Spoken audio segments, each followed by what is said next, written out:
7 days since Kabul too has fallen and been captured by the Taliban, and chaos became the new name for Kabul. 7 days that the world and the media started looking at us. However, the fear, the worry in us with roots in Afghanistan started long before the fall of Kabul. It started when the United States of America decided to negotiate with the terrorists, the Taliban, in Doha. And after a couple of meetings, on February 2020, they reached an agreement. I will sum up the agreement's main point. The US decided to deliver the Afghan people all together, totally abandoned, in the hands of the Taliban, as long as the Taliban let them and their allies be. We watched city after city, province after province collapse as Taliban took over with guns in the hands and a devilish smiles on the lips.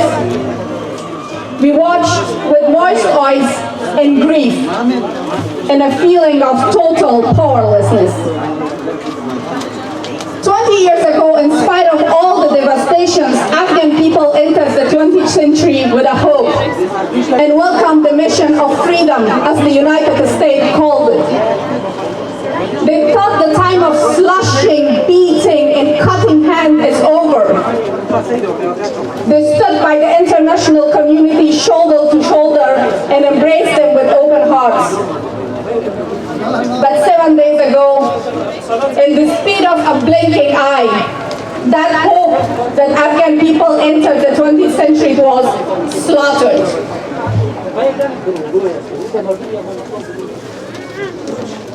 We all watch images of Kabul airport, which has become the symbol of Afghans' total disability, of their breathing nightmare, and we think the game is over. But they are US and allies, their world. This is just the beginning. It's the beginning of a lost war against terror and the terrorists. It's the beginning of their triumph, trusting the Taliban is the biggest mistake the world has made. If we don't act now, if we don't redo our decision, Afghanistan once again will become a safe haven for the terrorists.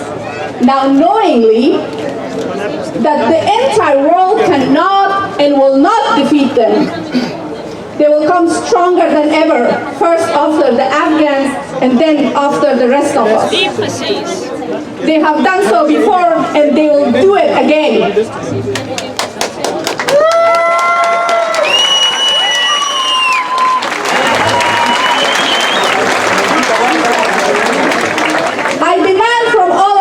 Standing here today, I demand from the decision maker and anyone listening to stop a disaster from happening. Act now.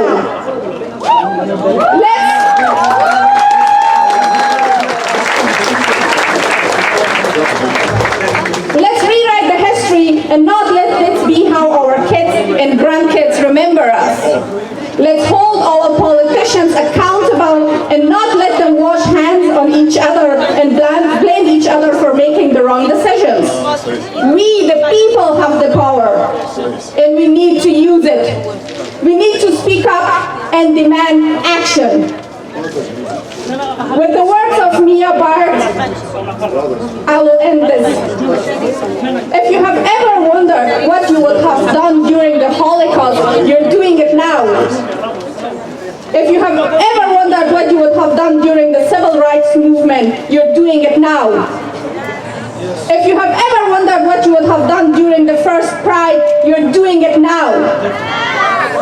If you have ever wondered what you would have done during the Underground Railroad, you're doing it now.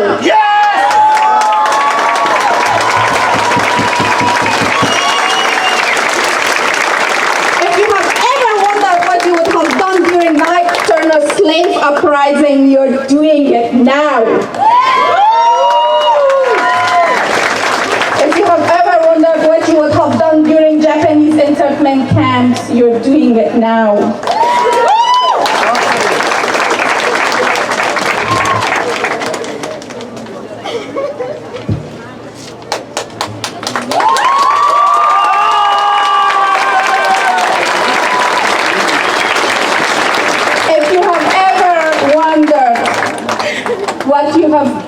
If you have ever wondered where you would land in the history, you're doing it now.